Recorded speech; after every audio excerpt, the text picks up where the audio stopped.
Okay friends, I am back with another video और इस बार हम देखेंगे chapter number 6 that is directing. तो सबसे पहले तो समझते हैं डायरेक्टिंग का मतलब क्या है। Directing means giving directions, okay. और अगर हम ऑर्गेनाइजेशन की बात करें तो हमें डायरेक्शन देना है हमारे एम्प्लॉयज को, उन्हें डायरेक्ट करना, उन्हें गाइड करना, उनको मोटिवेट करना। अगर कुछ प्रॉब्लम्स आ रही है तो उनका मोरल कम हो रहा है तो उनके लिए एक लीडर्स बनना।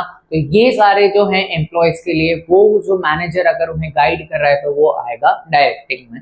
सो नाउ लेट अस सी फर्स्ट इंट्रोडक्शन। डिसीजंस जो है वो लिए जाते हैं प्लानिंग से। तो सबसे पहले हमने प्लानिंग चैप्टर में देखा डिसीजन लिए जाते हैं प्लानिंग में।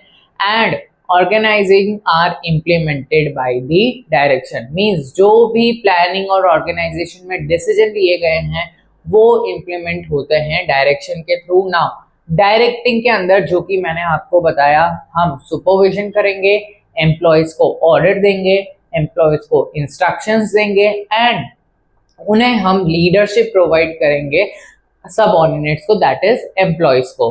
अब हम मीनिंग देखते हैं। अगर हम जनरल टर्म्स की बात करें तो डायरेक्शन का मतलब होता है, देखो, टू गाइड द वर्कर्स। हमें वर्कर्स को गाइड करना है, गाइडेंस देनी उन्हें। अगर उन्हें कोई प्रॉब्लम आ रही है तो उन्हें अवेयर करवाना है ऑफ दी वर्क, उन्हें बताना है कि आपका ये काम है। अगर उनको काम करने में कोई प्रॉब्लम आ रही है तो उनको अवेयर करवाना है एंड उनके काम को सुपरवाइज करना है। और इसी के साथ साथ डायरेक्टिंग के अंदर हमें एम्प्लॉयज का मेंटेन रखना है एंथुजियाज्म फॉर दी वर्क। उनका उत्साह जो है, उसका जॉय जो है, वो उनका जोश जो है काम के लिए वो बना रहे। बिकॉज जब तक जोश बना रहेगा तब तक वो बहुत अच्छे से काम करेंगे प्रोडक्टिवली। अब कॉन्सो टनल की बात करें तो डायरेक्शन का मतलब है, direction is the executive function. यहाँ पर चीजें एग्जीक्यूट होती है, अप्लाई होती है, राइट। हम गाइडेंस देते तो दैट इज वाई उसको बोला गया है एग्जीक्यूटिव फंक्शन। तो डायरेक्शन जो है वो एक एग्जीक्यूटिव फंक्शन है जहां पर हम गाइड कर रहे हैं और ऑब्जर्व कर रहे हैं हमारे सबऑर्डिनेट को। ऊपर भी हमने देखा था, देखिए, guiding the worker, okay, and उन्हें सुपरवाइज करना, और सुपरवाइज को ही हम बोलते हैं ऑब्जर्व करना। Now next let us see characteristics of directing. तो सबसे पहला अगर हम बात करें, अगर हम लीडरशिप प्रोवाइड करें, उन्हें गाइड करें, वो क्यों करें? ताकि के हम हमारे गोल्स को अचीव करें। सो डायरेक्टिंग जो है वो एक गोल ओरिएंटेड एक्टिविटी है। सो पर्पस ऑफ डायरेक्शन जो है वो क्या है? हमें अचीव करने हैं हमारे बिजनेस ऑब्जेक्टिव को बाय गिविंग, उन्हें गाइडेंस देनी है, उन्हें मोटिवेशन देना है। डायरेक्शन जो है वो फंक्शन है at every level of management. सारे लेवल पर, टॉप लेवल की बात करो, मिडिल लेवल की बात करो या बॉटम लेवल की बात करो, हर जगह हमें डायरेक्टिंग की जरूरत होती है। So function of direction is done at all the level of management. Top managers जो हैं वो डायरेक्ट करते हैं डिविजनल या डिपार्टमेंटल ऑफिसर को regarding the objective, policies and administrative measures, right. तो टॉप वाले जो है वो डिपार्टमेंटल हेड्स को गाइड करेंगे, जो भी उन्होंने पॉलिसीज बनाई हैं, ऑब्जेक्टिव्स बनाए हैं। And at the bottom level supervisors जो हैं वो ऑर्डर्स देंगे और इंस्ट्रक्शन देंगे उनके फोरमैन को या वर्कर्स को और जॉबर्स को, जो कि जॉब कर रहे हैं, जो अलग अलग काम कर रहे हैं। 10 डायरेक्शन जो है, अगर हम इसके फ्लो की बात करें तो it is top to bottom level of management. Next is guidance देना, मोटिवेशन देना, वो कंटिन्यूसली रहना चाहिए।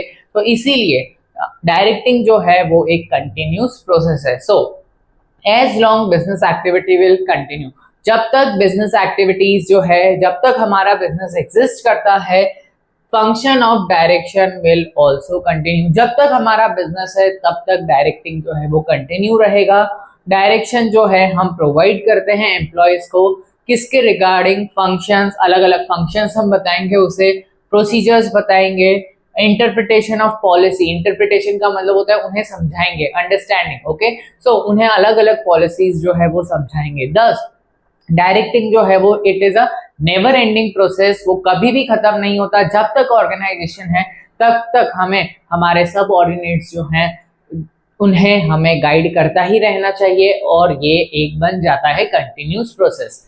Next is observation of function.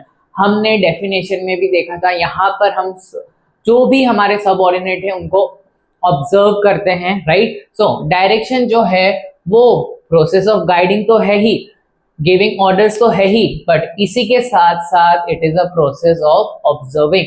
हमें ऑब्जर्व करना है, हमारे अंडर जो काम कर रहे हैं, मैनेजर के अंडर जो काम कर रहे हैं, उन्हें ऑब्जर्व करना है कि काम जो है वो ऑर्डर के हिसाब से हो रहा है या नहीं हो रहा है, इंस्ट्रक्शन के हिसाब से हो रहा है या नहीं हो रहा है, और उन्हें गाइड करना है अगर उन्हें कोई भी प्रॉब्लम्स आ रही है तो। नेक्स्ट इज डायरेक्टिंग जो है उसका स्कोप जो है वो नैरो नहीं है, छोटा नहीं है, it has a very wider scope, because directing के अंदर सिर्फ गाइडेंस ही नहीं आती, बहुत सारी चीजें कवर होती है। So the scope of direction is very wide, it does not include just giving guidance. Okay, इसके अंदर सिर्फ गाइडेंस नहीं देनी है हमें, इसके अंदर हमें उन्हें सब ऑर्डिनेट्स को या एम्प्लॉयज को एक अंडरस्टैंडिंग प्रोवाइड करनी है, उन्हें गाइड करना है डिसीजन से रिलेटेड, उन्हें मोटिवेट करना है, उनके अंदर एंथुसियाज्म जो है वो बनाकर रखना है। सो डायरेक्टिंग जो है वो एक वाइडर स्कोप है। Next is communication. अगर if communication process is not effective, अगर हम अच्छे से कम्युनिकेट नहीं करेंगे, देन काफी ज्यादा डिफिकल्ट हो जाता है to give right direction to the right employee at the right time. जब तक कम्युनिकेट हम नहीं करेंगे, एम्प्लॉयज जो है उन्हें नहीं पता चलेगा क्या उनके लिए सही काम है, किस सही टाइम पर करना है। दस इफेक्टिव कम्युनिकेशन जो है वो प्री कंडीशन है डायरेक्शन की, हमें डायरेक्शन में कम्युनिकेशन करना ही पड़ेगा एम्प्लॉय से। नेक्स्ट इज डायरेक्टिंग का काम होता है मोटिवेशन। सो हायर ऑथोरिटीज जो है वो पर्सनल गाइडेंस देते हैं ताकि के वो मोटिवेट कर सके। Okay, such guidance solves the problem. और जब भी कोई हायर लेवल अथॉरिटी जो है वो गाइडेंस देती है तो इससे एम्प्लॉयज के प्रॉब्लम्स, डाउट्स जो भी होते हैं ऑर्गेनाइजेशन में वो सॉल्व होते हैं। देयरफॉर हम डायरेक्टिंग को बोल सकते हैं कि वो एक मोटिवेशनल एक्टिविटी है और एम्प्लॉयज जो है वो मोटिवेट होते हैं काम के लिए। फ्लो ऑफ डायरेक्शन, ये चीज हमने पहले भी देखी थी, it flows from top to bottom level of management. So flow of direction is it is moved from top to bottom level of management. Top level management जो है वो गाइडेंस देगा मैनेजर को of middle level. So top से guidance मिली middle level manager को, and middle level manager जो है वो डायरेक्ट करेगा वर्कर्स को at the bottom level of management. तो इसका फ्लो ऑफ डायरेक्शन रहेगा top to bottom. That is, अगर मैं कंक्लूजन की बात करूं तो टॉप वाले गाइड करेंगे मिडिल लेवल को, मिडिल वाले जो है वो बॉटम लेवल को गाइड करेंगे। And last characteristic that is it is a managerial function, मतलब ये मैनेजमेंट फंक्शन है, right, it is included in management. So direction जो है वो है part of management like various other function, जैसे कि planning, organising, staffing and controlling. So directing भी हमारा एक फंक्शन ऑफ मैनेजमेंट है। आई होप आपको ये कैरेक्टरिस्टिक्स जो हैं डायरेक्टिंग के वो अच्छे से क्लियर हो गए हों।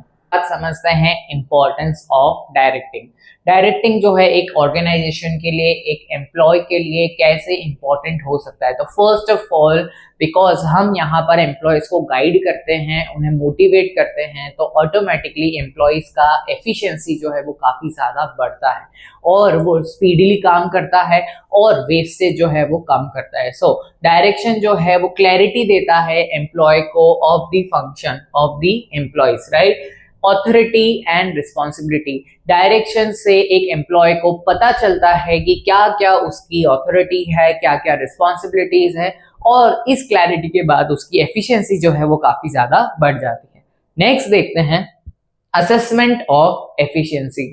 वो असेसमेंट को हम बोल सकते हैं इवैल्यूएशन और या मेजरमेंट। ओके, सो डायरेक्टिंग के थ्रू हमें पता चलेगा एक एम्प्लॉय जो है वो एफिशिएंटली काम कर रहा है या नहीं कर रहा है, हम मेजर कर सकते हैं, एसेस कर सकते हैं। सो assessment of efficiency means assessment and evaluation of employees performance is done. Okay, तो हम डायरेक्टिंग के थ्रू कैलकुलेट, मेजर करते हैं, इवैल्यूएट करते हैं एम्प्लॉय के परफॉर्मेंस को, और वो कौन करता है, डायरेक्टिंग फंक्शन।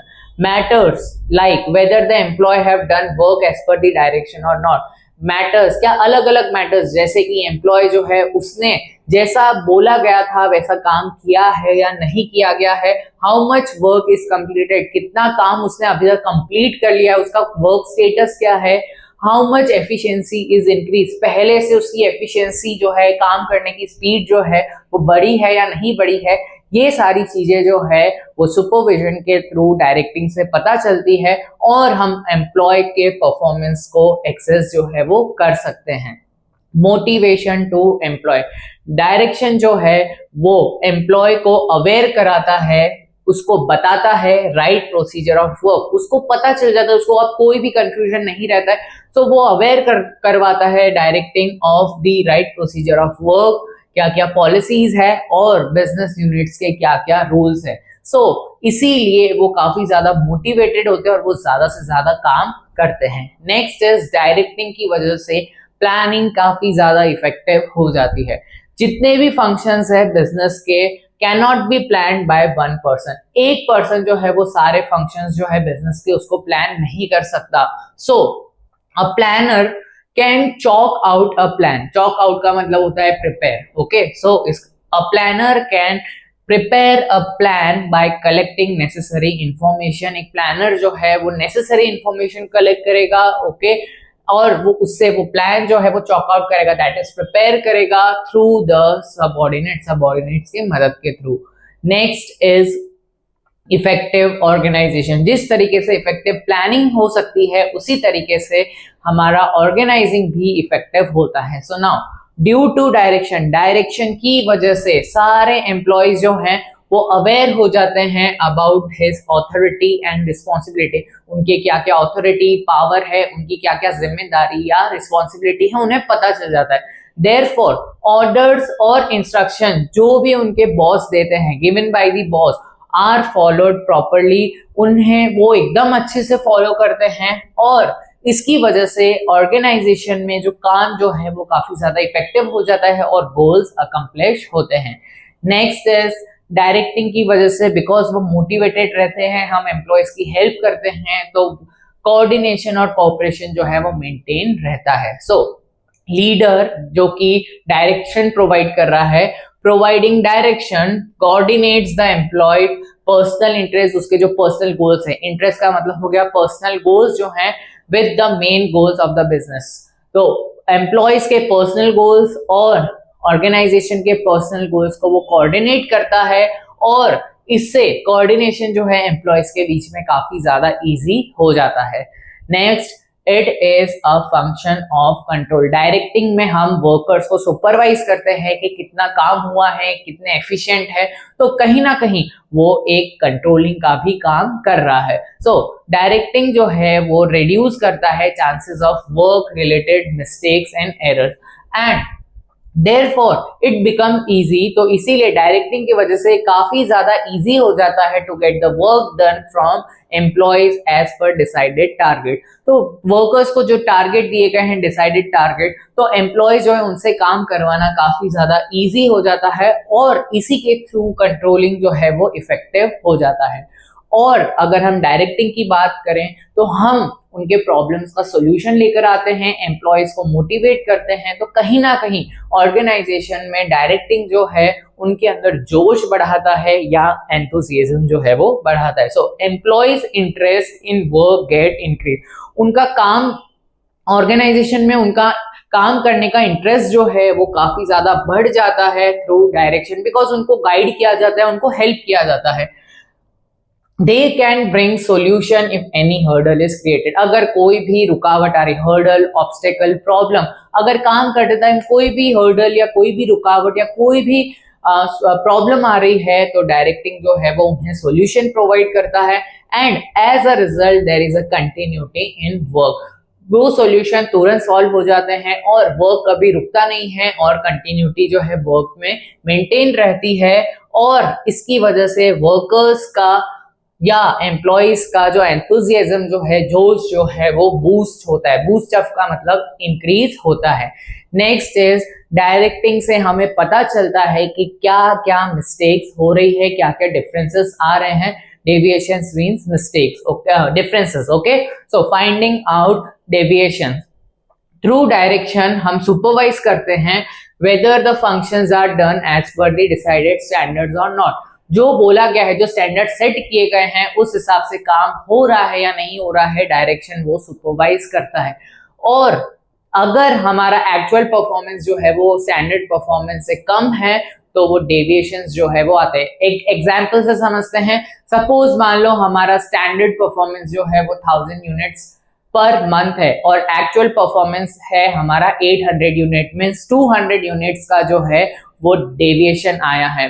200 यूनिट्स जो है हम जो है वो नहीं बना पाए हैं, सो इसे हम बोलते हैं deviation. Okay, so deviation can be found out. हम डेविएशन ढूंढ सकते हैं, डिफरेंसेस ढूंढ सकते हैं एंड उन्हें कंट्रोल कर सकते हैं, रेगुलेट कर सकते हैं in the initial stages of production. तुरंत ही हम वो प्रॉब्लम को देखेंगे कि why there is a deviation of 200 units in the production, और डेविएशन को हम कंट्रोल कर सकते हैं बाय टेकिंग इफेक्टिव और करेक्टिव स्टेप। हम तुरंत से स्टेप्स लेंगे कि 200 यूनिट्स का जो डिफरेंस आ रहा है उसको हम फिर सॉल्व करें और हमारा जो टारगेट प्रोडक्शन है, जो स्टैंडर्ड परफॉर्मेंस है 1000 यूनिट्स का, वो पूरा हो।